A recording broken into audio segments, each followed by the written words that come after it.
தெலங்கானாவில் கல்லூரி மாணவிகளுக்கு விலையில்லா மின்சார ஸ்கூட்டர்கள் வழங்கும் திட்டத்தை அரசு பரிசீலித்து வருவதாக முதல்வர் ரேவந்த் ரெட்டி தெரிவித்துள்ளார். ஹைதராபாத் நகரை மாசு இல்லாத நகரமாக மாற்ற இந்த ஆண்டு இறுதிக்குள் டீசல் பேருந்துகள் அனைத்தும் மின்சார பேருந்துகளாக மாற்றப்படும் என்றும் அவர் கூறினார்.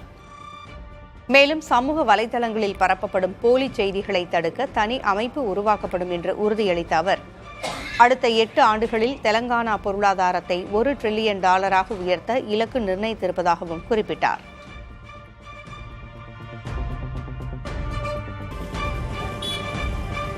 மயிலாடுதுறை மாவட்டம் திருவெண்காடு சுவேதாரண்யேஸ்வரர் கோவிலில் இந்திர பெருவிழா தேரோட்டம் கோலாகலமாக நடைபெற்றது.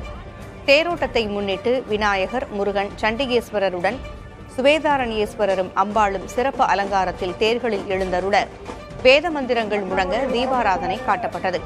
முதல்வர் மு.க.ஸ்டாலினின் மனைவி துர்கா ஸ்டாலின் கலந்து கொண்டு வடம் பிடித்து தேரோட்டத்தை தொடக்கி வைத்தார்.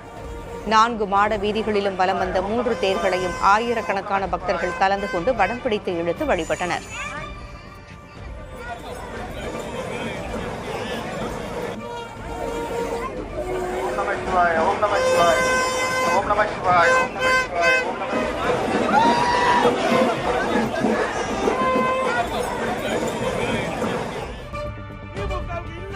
ஸ்டாலினுக்கு ஆப்பு வைக்கப் போகிறவர் செந்தில் பாலாஜிதான் என அதிமுக பொதுச் செயலர் எடப்பாடி பழனிசாமி தெரிவித்துள்ளார். பெருந்துறை பரப்புரை கூட்டத்தில் பேசிய அவர், செந்தில் பாலாஜி யாரை வேண்டுமானாலும் காட்டிக் கொடுப்பார் என்றும், ஆபத்தை உணராமல் ஸ்டாலின் அவரை உயர்ந்த இடத்தில் வைத்திருப்பதாகவும் காட்டத்துடன் விமர்சித்தார்.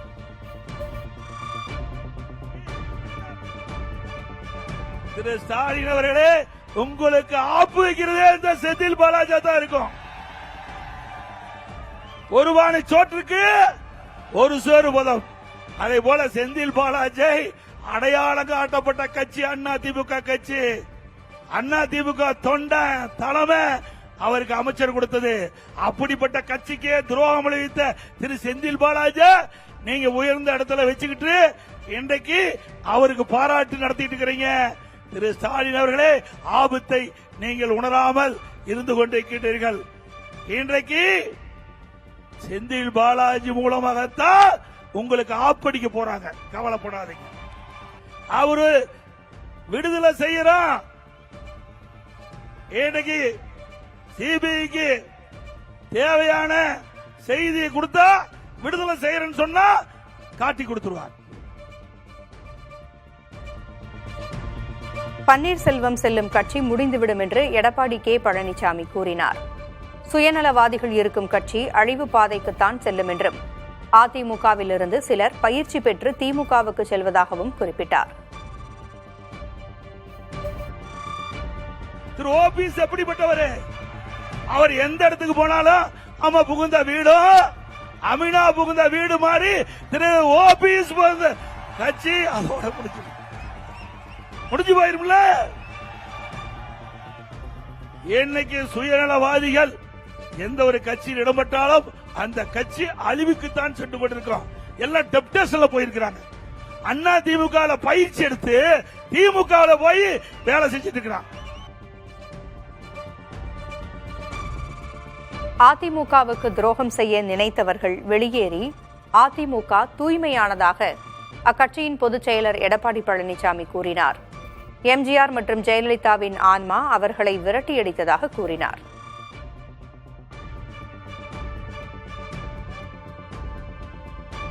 அதிமுக இயக்கத்திற்கு யாரெல்லாம் துரோகம் செய்ய நினைத்தார்களோ அவர்களை எல்லாம் நம்முடைய பொன்மனச்சம்பல் புரட்சி தலைவர் எம்ஜிஆர், இதயம் புரட்சி தலைவி அம்மா ஆன்மா விரட்டி அடிக்கப்பட்டு விட்டது. இப்பொழுது அதிமுக ஒரு தூய்மையான இயக்கமாக, எவருக்கும் அஞ்சாமல் இருக்கின்ற இயக்கமாக, எத்தனை சோதனை வந்தாலும் அத்தனை சோதனைகளை வென்று இன்றைக்கு தமிழகத்திலே ஒரு வலிமையான இயக்கம் அதிமுக இயக்கம். தமிழ்நாடு முதல்வர் மு.க.ஸ்டாலின் தோல்வி பயத்தின் உச்சத்தில் இருப்பதாக மத்திய இணையமைச்சர் எல். முருகன் விமர்சித்துள்ளார். திருச்சியில் செய்தியாளர்களை சந்தித்த அவர், எப்போது தேர்தல் நடந்தாலும் திமுகவின் தோல்வி உறுதி செய்யப்பட்ட ஒன்று என்றும், அரசாங்கத்தில் பதவியில் இருப்பதால் முதல்வருக்கு கருத்து கணிப்பு முடிவுகள் வந்திருக்கும் என்றும் கூறினார். அண்ணா அவர் தோல்வி பயத்தில் இருக்காரண்ணா, தோல்வியினுடைய உச்சத்தில் இருக்கிறார். எப்போ தேர்தல் நடந்தாலும் அவர் தோல்வி என்பது அவருக்கு நிர்ணயிக்கப்பட்ட ஒன்று. அது அவர் கவர்மெண்ட்டில் இருக்கார், நிறைய சர்வேகர்கள்லாம் அவருக்கு வந்திருக்கும். அதனால் அவருக்கு இன்றைக்கி நாம் தோல்வி என்பது உறுதியான ஒன்று. அதனால் தோல்வி பயத்தில் அவருக்கு கண்டதையும் பேசி கொண்டிருக்கிறார். சென்னை சத்தியமூர்த்தி பவனில் சட்டமன்ற தேர்தல் பணிகள் தொடர்பாக தமிழ்நாடு மற்றும் புதுச்சேரி காங்கிரஸ் நிர்வாகிகளின் ஆலோசனைக் கூட்டம் நடைபெற்றது.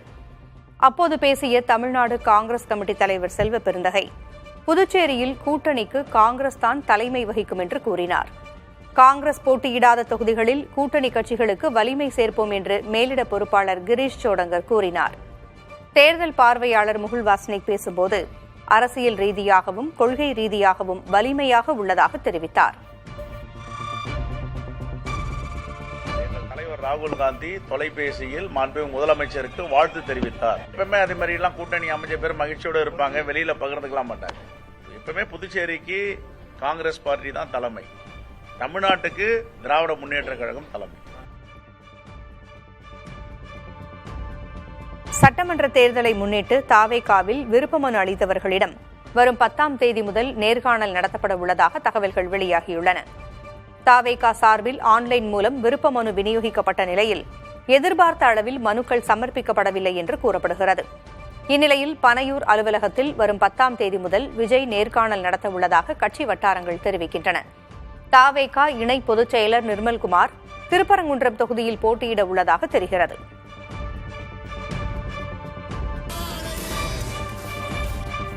இந்திரா காந்தி, ஜெயலலிதா ஆகியோர் மீது என்ன அவதூறு கூறினார்களோ அதே அவதூறை தாவேகா மீதும் கூறுகின்றனர் என்று அக்கட்சி நிர்வாகி ஆதவ் அர்ஜுனா கூறினார். சென்னை வில்லிவாக்கத்தில் தாவேகா சார்பில் நடைபெற்ற மகளிர் தின விழாவில் கலந்து கொண்ட அவர், திமுக கூட்டணியில் புதிதாக இணைந்துள்ள தேமுதிகவிற்கு மாநிலங்களவை சீட் கொடுக்கின்ற போது திருமாவளவன் தலைமை வகிக்கும் விடுதலை சிறுத்தைகள் கட்சிக்கோ தொகுதிகளை குறைத்து வருவதாகவும் விமர்சித்துள்ளார்.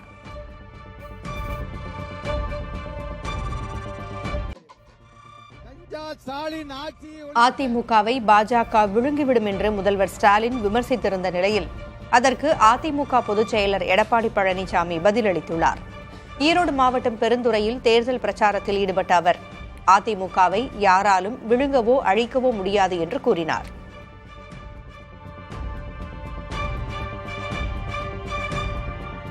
அதிமுக பாரதிய ஜனதா கட்சி விழுங்கிவிடும், அதிமுகவை அழித்து விடும் என்று ஸ்டாலின் பேசியிருக்கிறார். திரு ஸ்டாலின் அவர்களே, நீங்க மட்டுமல்ல, எவராலும் அனைத்து இந்திய அண்ணா திராவிட முன்னேற்ற கழகத்தை விழுங்கவும் முடியாது, அழிக்கவும் முடியாது. சென்னை சத்தியமூர்த்தி பவனில் சட்டமன்ற தேர்தல் பணிகள் தொடர்பாக தமிழ்நாடு மற்றும் புதுச்சேரி காங்கிரஸ் நிர்வாகிகளின் ஆலோசனைக் கூட்டம் நடைபெற்றது. அப்போது பேசிய தமிழ்நாடு காங்கிரஸ் கமிட்டி தலைவர் செல்வ பெருந்தகை, புதுச்சேரியில் கூட்டணிக்கு காங்கிரஸ் தான் தலைமை வகிக்கும் என்று கூறினார். காங்கிரஸ் போட்டியிடாத தொகுதிகளில் கூட்டணி கட்சிகளுக்கு வலிமை சேர்ப்போம் என்று மேலிட பொறுப்பாளர் கிரீஷ் சோடங்கர் கூறினார். தேர்தல் பார்வையாளர் முகுல் வாஸ்னிக் பேசும்போது, அரசியல் ரீதியாகவும் கொள்கை ரீதியாகவும் வலிமையாக உள்ளதாக தெரிவித்தார். எங்கள் தலைவர் ராகுல் காந்தி தொலைபேசியில் மாண்புமிகு முதலமைச்சருக்கு வாழ்த்து தெரிவித்தார். எப்பவுமே அதே மாதிரி எல்லாம் கூட்டணி அமைச்ச பேர் மகிழ்ச்சியோடு இருப்பாங்க, வெளியில பகிர்ந்துக்கலாம் மாட்டாங்க. எப்பவுமே புதுச்சேரிக்கு காங்கிரஸ் பார்ட்டி தான் தலைமை, தமிழ்நாட்டுக்கு திராவிட முன்னேற்ற கழகம் தலைமை. விஜயின் தேர்தல் அறிவிப்புகளை பார்க்கும்போது புலியை பார்த்து பூனை கோடு போட்டுக் கொண்ட கதையை போல் இருப்பதாக விசிக தலைவர் திருமாவளவன் தெரிவித்துள்ளார். சென்னை விமான நிலையத்தில் செய்தியாளர்களை சந்தித்த அவர், திமுகவை எதிர்கொள்வதற்காக விஜய்க்கு இப்படி வாக்குறுதிகள் கொடுக்க வேண்டிய கட்டாயம் ஏற்பட்டிருக்கலாம் என்று கூறினார். புலியை பார்த்து பூனை கோடு போட்டுக் கொண்ட கதை என்று சொல்வார்களே, அப்படித்தான் என்று நான் கருதுகிறேன். திமுக கூட்டணி வலுவாக இருக்கிறது. பல்வேறு நலத்திட்டங்களை திமுக அரசு நடைமுறைப்படுத்தி வருகிறது. புதிய பல அறிவிப்புகளையும் மகளிர் நலன்களை கருத்தில் கொண்டு அறிவித்திருக்கிறது. இதனை எதிர்கொள்வதற்கு இத்தகைய வாக்குறுதிகளை வழங்க வேண்டிய கட்டாயம் இருந்திருப்பதாகத்தான் நான் பார்க்கிறேன். உறுதியளிக்கப்பட்ட ஓய்வூதிய திட்டத்தை நடைமுறைக்கு கொண்டுவராமல் அரசு ஊழியர்களை திமுக அரசு ஏமாற்றுவதாக பாமக தலைவர் அன்புமணி ராமதாஸ் கண்டனம் தெரிவித்துள்ளார். ஜனவரி மற்றும் பிப்ரவரி இறுதியில் 15,000த்திற்கும் மேற்பட்ட அரசு ஊழியர்கள் ஓய்வு பெற்றிருப்பதாக கூறியுள்ள அவர், திமுக அரசு கூறியவாறு உறுதியளிக்கப்பட்ட ஓய்வூதிய திட்டம் ஜனவரி 1ஆம் தேதி முதல் நடைமுறைக்கு வந்திருந்தால் 2 மாதங்களில் ஓய்வு பெற்றவர்களுக்கு அத்திட்டத்தின் பலன்கள் கிடைத்திருக்கும் என்று குறிப்பிட்டுள்ளார். உறுதியளிக்கப்பட்ட ஓய்வூதிய திட்டத்திற்கு விதிகளை வகுக்க வேண்டும், நிதி ஒதுக்க வேண்டும் என்ற எண்ணமே திமுக அரசுக்கு இல்லை என்றும், அத்திட்டம் தொடர்பான அறிவிப்பு அரசு ஊழியர்களின் போராட்டத்தை தடுப்பதற்கான ஏமாற்று நாடகமே என்றும் அன்புமணி ராமதாஸ் விமர்சித்துள்ளார்.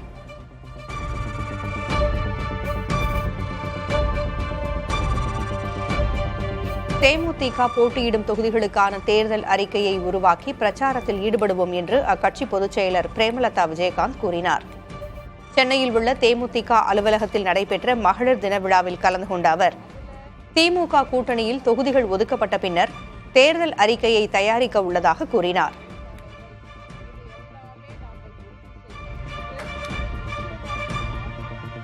திமுக தலைமையிலான கூட்டணியில நாம் அங்கம் வகிச்சிருக்கோம். அதுல தேமுதிகக்கு எத்தனை இடங்கள் வரப்போகிறது, எந்த தொகுதிகள் வரப்போகிறது, யார் வேட்பாளர்கள், இது எல்லாமே நாங்கள் உறுதி செய்த பிறகு நிச்சயமாக நாங்க எந்தெந்த தொகுதியில போட்டியிடுகிறோமோ அந்த தொகுதிக்கு உட்பட்ட அத்தனை விஷயங்களையும் நாங்க மேனிஃபெஸ்டோவாக தேர்தல் அறிக்கையாக உருவாக்கி அந்தந்த தொகுதிகளில் நிச்சயமாக எங்களுடைய தேர்தல் நேரத்தில் எங்களுடைய கேம்பெயினிங் அதுவா தான் இருக்கும்.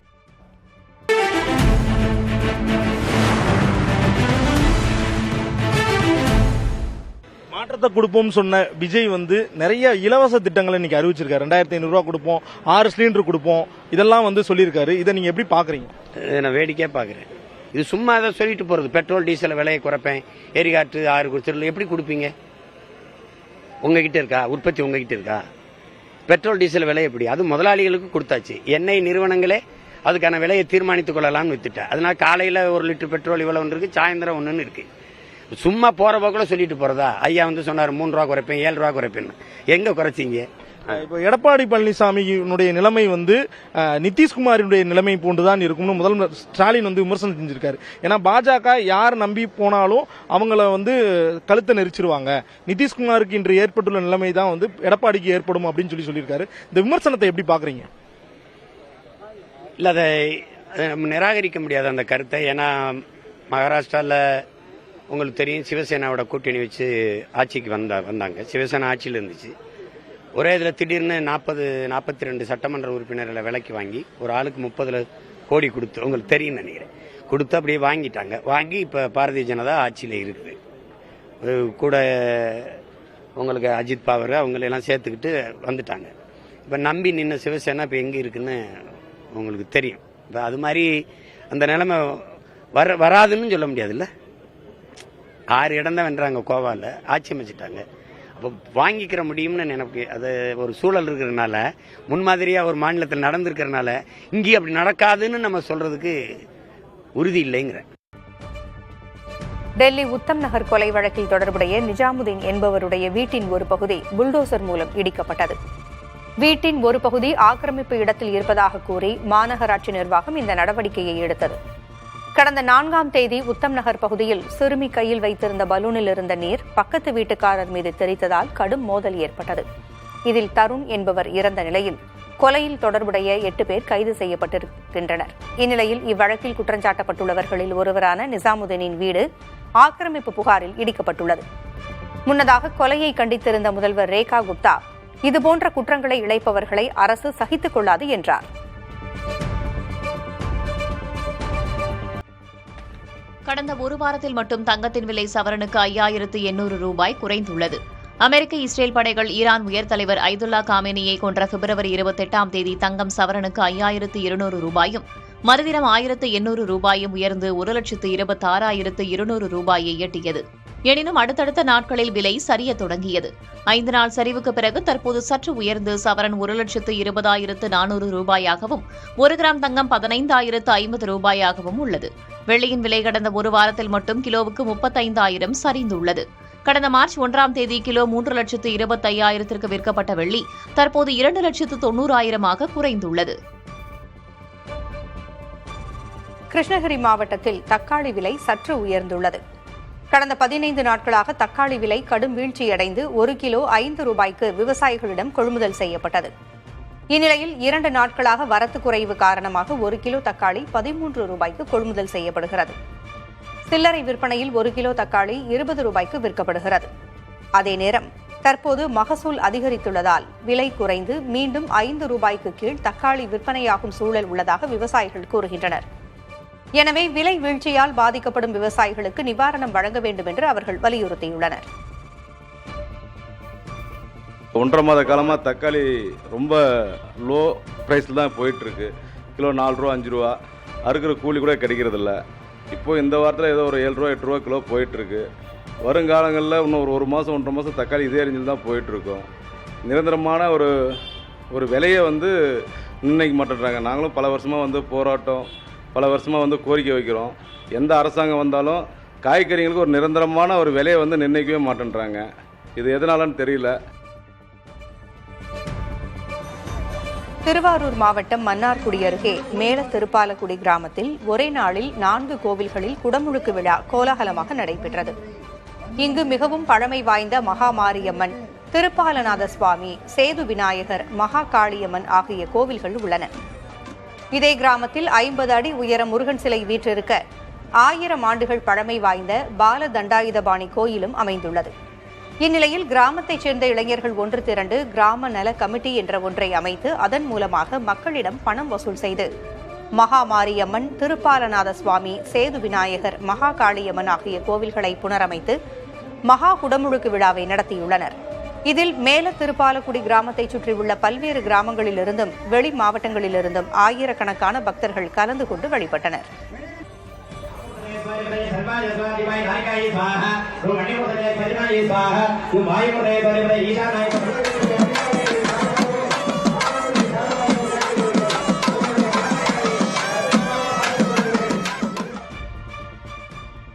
தமிழகத்திலேயே முதன்முறையாக பெண்களுக்கான பூங்காவை தூத்துக்குடி மாநகராட்சி திறந்துள்ளது பலரது கவனத்தை ஈர்த்துள்ளது.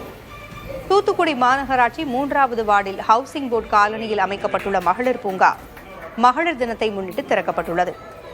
பூங்காவிற்குள் பெண்கள் மட்டுமே அனுமதிக்கப்படுவர் என்றும் பெண் ஊழியர்களை கொண்டே பூங்கா நிர்வகிக்கப்படும் என்றும் மாநகராட்சி நிர்வாகம் தெரிவித்துள்ளது. மகளிர் உடற்பயிற்சி மேற்கொள்ள குளிர்சாதன வசதியுடன் கட்டமைப்புகள் உள்ளன.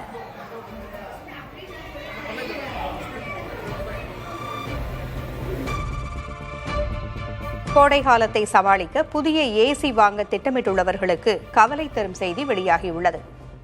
ஏர் கண்டிஷனர்கள் விலை 5 முதல் 15% வரை இந்த சீசனில் உயரும் என்று உற்பத்தியாளர்கள் கூறியுள்ளனர்.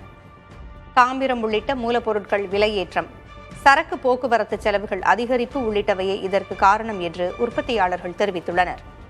எனினும் இந்த ஆண்டு கோடைகாலம் கடுமையாக இருக்கும் என்று கணிக்கப்பட்டிருப்பதாகவும், எனவே ஏர் கண்டிஷனர்கள் விற்பனை 15% அதிகரிக்கும் என்று கணித்திருப்பதாகவும் கூறுகின்றனர் உற்பத்தியாளர்கள். சிலிண்டர் தட்டுப்பாடு என்ற வதந்தியை நம்பி சிலிண்டர்களை முன்கூட்டியே பொதுமக்கள் முன்பதிவு செய்து வரும் நிலையில் அவர்களுக்கு எண்ணெய் நிறுவனங்கள் சில அறிவுறுத்தல்களை வழங்கியுள்ளன. ஒற்றை சிலிண்டர் பயன்படுத்தும் பொதுமக்கள் கடைசியாக முன்பதிவு செய்த தேதியிலிருந்து 21 நாட்களுக்கு பிறகுதான் புதிய முன்பதிவுகளை செய்ய அனுமதிக்கப்படுவார்கள் என்று தெரிவிக்கப்பட்டுள்ளது.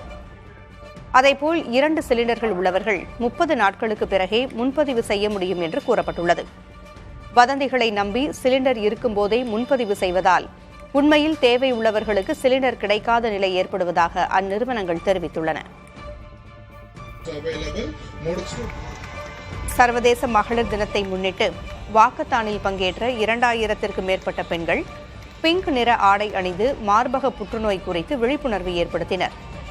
சென்னை படூர் புறவழிச்சாலையில் தொடங்கிய வாக்கத்தானில் சிறுமிகள், இளம்பெண்கள், இல்லத்தரசிகள், முதியவர்கள் பெருமளவில் பங்கேற்றனர். OMR சாலையில் வாக்கத்தான் சென்ற அவர்கள் பொதுமக்களுக்கு மார்பக புற்றுநோய் குறித்த விழிப்புணர்வு துண்டு பிரசுரங்களை வழங்கினர். சாதனை பெண்களுக்கு திரைப்பிரபலங்கள் விருதுகளை வழங்கி சிறப்பித்தனர். பஞ்சாப் மாநிலத்தில் பெண்களுக்கு மாதந்தோறும் 1000 ரூபாய் வழங்கப்படும் என அம்மாநில ஆம் ஆத்மி அரசு அறிவித்துள்ளது. பட்டியல் இன பெண்களுக்கு மாதம் 1500 ரூபாயும் மற்ற பெண்களுக்கு 1000 ரூபாயும் வழங்கப்படும் என்று நிதியமைச்சர் ஹர்பால் சிங் சீமா பட்ஜெட் உரையில் அறிவித்தார். 18 வயதிற்கு மேற்பட்ட பெண்கள் அனைவருக்கும் மாதம் 1000 ரூபாய் தருவது உலகில் இதுவே முதன்முறை என்று நிதியமைச்சர் குறிப்பிட்டார். பெண்களுக்கு மாதம் 1000 ரூபாய் தருவோம் என ஆம் ஆத்மி தேர்தல் வாக்குறுதி அளித்திருந்த நிலையில் தற்போது அது நிறைவேற்றப்பட்டுள்ளது. பஞ்சாபில் அடுத்த ஆண்டு சட்டமன்ற தேர்தல் நடைபெறவுள்ளது. பீகார் முதல்வர் நிதிஷ்குமாரின் மகன் நிஷாந்த் குமார் ஐக்கிய ஜனதா தளம் கட்சியில் இணைந்தார். பாட்னாவில் கட்சி அலுவலகத்தில் நடைபெற்ற நிகழ்ச்சியில் மூத்த தலைவர்கள் முன்னிலையில் நிஷாந்த் குமார் கட்சியில் இணைந்தார். ஆனால் இந்நிகழ்வில் நிதிஷ்குமார் கலந்து கொள்ளவில்லை. மாநிலங்களவை தேர்தலில் போட்டியிடும் முதல்வர் நிதிஷ்குமார் விரைவில் தன் பதவியை ராஜினாமா செய்ய உள்ளார். இதையடுத்து பாரதிய ஜனதாவைச் சேர்ந்த ஒருவர் பீகார் முதல்வர் ஆவார் என்று கூறப்படுகிறது. நிஷாந்த் குமாருக்கு துணை முதல்வர் பதவி அளிக்கப்படும் என்றும் தகவல்கள் வெளியாகியுள்ளன.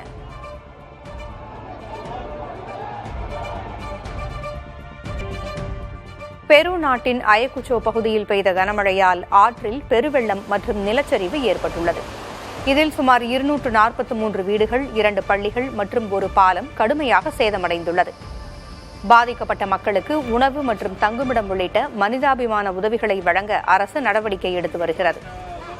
சாலைகளை சீரமைக்கும் பணியில் ராணுவ வீரர்கள் ஈடுபட்டிருக்கும் நிலையில் போக்குவரத்து தற்காலிகமாக நிறுத்தப்பட்டுள்ளது.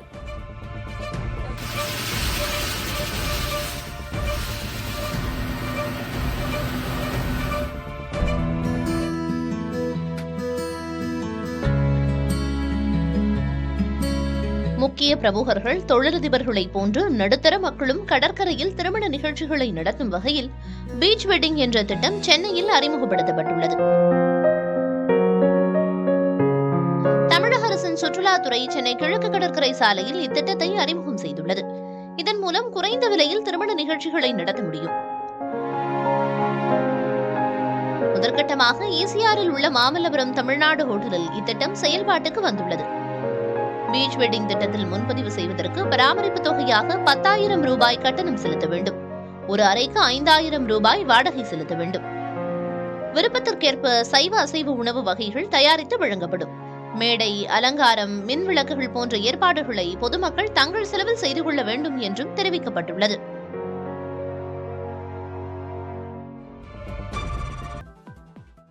சென்னை அண்ணா அறிவாலயத்தில் நடைபெற்ற மகளிர் தின விழாவில் பங்கேற்ற திமுக நிர்வாகிகளுக்கு அக்கட்சித் தலைவரும் முதல்வருமான மு.க.ஸ்டாலின் வாழ்த்துக்களை தெரிவித்துக் கொண்டார்.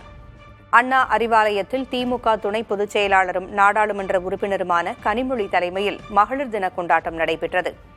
இதில் அமைச்சர் கயல்விழி செல்வராஜ், திமுகவின் மாநில மற்றும் மாவட்ட மகளிர் அணி நிர்வாகிகள் பலர் பங்கேற்றனர். மகளிர் தின விழாவில் பங்கேற்றவர்களுக்கு முதல்வர் ஸ்டாலின் வாழ்த்துக்களை தெரிவித்தார்.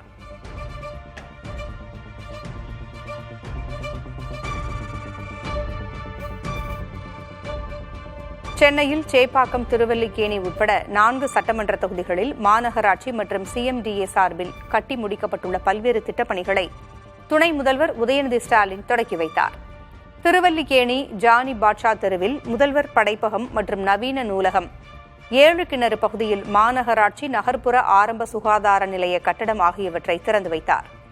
கொண்டித்தோப்பு சென்னை நடுநிலைப்பள்ளி கட்டடம், சண்முகம் தெருவில் முதல்வர் படைப்பகம் மற்றும் நவீன நூலகத்தையும் உதயநிதி திறந்து வைத்தார்.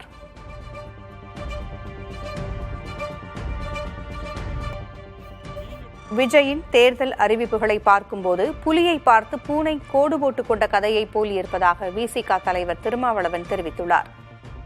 சென்னை விமான நிலையத்தில் செய்தியாளர்களை சந்தித்த அவர், திமுகவை எதிர்கொள்வதற்காக விஜய்க்கு இப்படி வாக்குறுதிகள் கொடுக்க வேண்டிய கட்டாயம் ஏற்பட்டிருக்கலாம் என்று கூறினார்.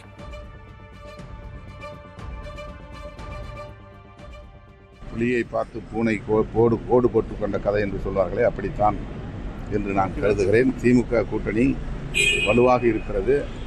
பல்வேறு நலத்திட்டங்களை திமுக அரசு நடைமுறைப்படுத்தி வருகிறது. புதிய பல அறிவிப்புகளையும் மகளிர் நலன்களை கருத்தில் கொண்டு அறிவித்திருக்கிறது. இதனை எதிர்கொள்வதற்கு இத்தகைய வாக்குறுதிகளை வழங்க வேண்டிய கட்டாயம் இருந்திருப்பதாகத்தான் நான் பார்க்கிறேன். இனி தமிழகத்தின் பல்வேறு கோவில்களில் நடந்த விழாக்கள் தொடர்பான செய்திகளை அடுத்தடுத்து பார்க்கலாம். திருச்சி மாவட்டம் முசிறி அருகே வரதராஜபுரம் மகாமாரியம்மன் கோவிலில் மகா கும்பாபிஷேகம் நடைபெற்றது. இதையொட்டி யாகசாலை பூஜைகள் நடைபெற்றன. பின்னர் புனித நீர் அடங்கிய கடங்கள் ஊர்வலமாக கொண்டு செல்லப்பட்டு கோபுர கலசங்களில் புனித நீர் ஊற்றப்பட்டு கும்பாபிஷேகம் நடைபெற்றது. தொடர்ந்து மகா மாரியம்மன் மற்றும் பரிவார தெய்வங்களுக்கு விசேஷ அபிஷேக ஆராதனைகள் நடைபெற்றன.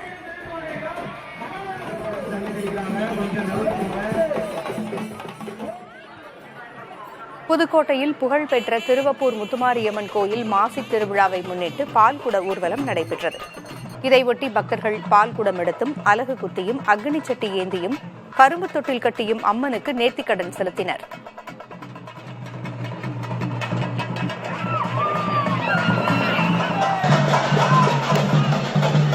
திண்டுக்கல் மாவட்டம் நத்தத்தில் மாரியம்மன் கோவில் மாசி பெருந்திருவிழாவை ஒட்டி பால்குட ஊர்வலம் நடைபெற்றது. இதையொட்டி ஏராளமான பக்தர்கள் பசார் தெரு, பேருந்து நிலையம், மீனாட்சிபுரம் உட்பட நகரின் முக்கிய வீதிகள் வழியாக ஊர்வலமாக மாரியம்மன் கோவிலுக்கு பால்குடம் எடுத்து வந்தனர். பின்னர் கோவிலில் கம்பத்திற்கு பால் ஊற்றி நேர்த்திக்கடன் செலுத்தினர்.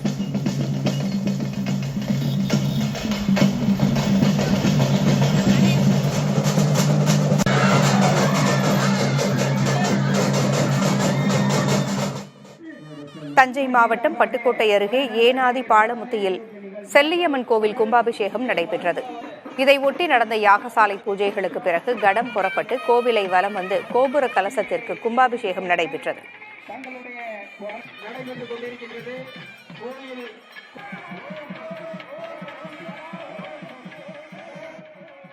திருவண்ணாமலை மாவட்டம் தென் மகாதேவ மங்கலத்தில் உள்ள திரௌபதி அம்மன் கோவிலில் துரியோதனன் படுகளம் நிகழ்ச்சி நடைபெற்றது. அக்னி வசந்த விழாவின் ஒரு பகுதியாக நடைபெற்ற இந்த நிகழ்ச்சியில் மகாபாரதத்தில் துரியோதனனை வதம் செய்யும் நிகழ்வு அரங்கேற்றப்பட்டது. இதனை திரளான பொதுமக்கள் கண்டு ரசித்தனர்.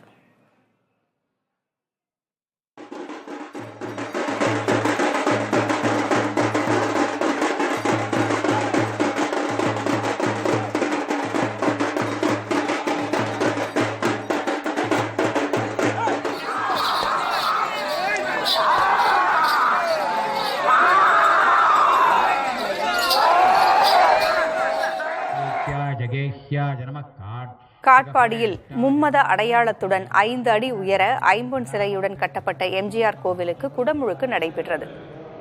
எம்ஜிஆரின் தீவிர பற்றாளரான TR முரளி என்பவர் தொண்டான் துளசி பகுதியில் மும்மத அடையாளங்களோடு 5 அடி உயரத்தில் ஐம்பொன் எம்ஜிஆர் சிலையை நிறுவியுள்ளார். இதற்கு குடமுழுக்கு நடத்தப்பட்டது. இதில் சென்னை மாநகராட்சி முன்னாள் மேயர் சைதை துரைசாமி சிறப்பு அழைப்பாளராக கலந்து கொண்டார்.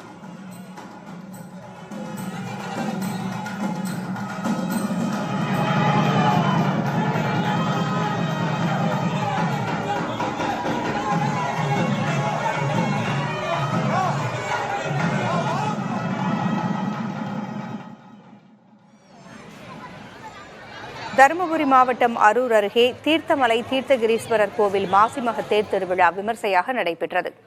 ஏராளமான பக்தர்கள் தேரை வடம் பிடித்து இழுக்க முக்கிய வீதிகள் வழியே விநாயகர், அம்மன் மற்றும் ஈஸ்வரன், வடிவாம்பிகை தேரோட்டம் நடந்தது.